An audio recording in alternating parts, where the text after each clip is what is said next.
It's the second day of raid, so it's extended for a second day. 3 sites in the northern West Bank that Israel says it has identified militant cells, particularly those that have been placing IEDs, roadside bombs, throughout the West Bank and near Israeli towns. That's the Israeli military account of what it's doing in the West Bank. By air as well, by the way, many of the attacks coming from the air, that's become increasingly common, but still is not fully, you would say, normal behaviour in the West Bank, but it has become increasingly common in the past year. What the Palestinians are saying is that Israel is simply replicating its behaviour in Gaza because of the Gaza war.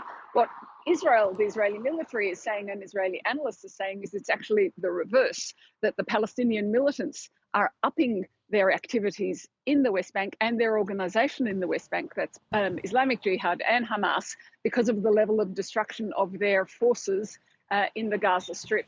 So whichever way you look at it, whichever one prompted the other, we are now seeing the second day of a major engagement.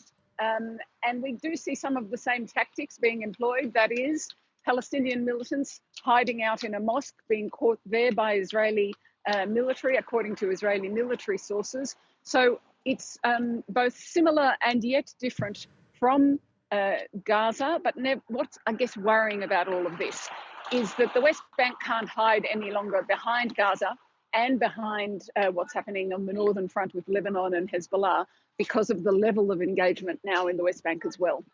Well, let's talk, Iris, about international reaction to what's happening in the West Bank, particularly to Israel's actions there. Yesterday, we heard the United States announcing sanctions on a small group of settlers in the West Bank. And now we have the foreign policy head of the EU, Josep Borrell, talking about the idea of sanctions against Israeli ministers. How significant might that be?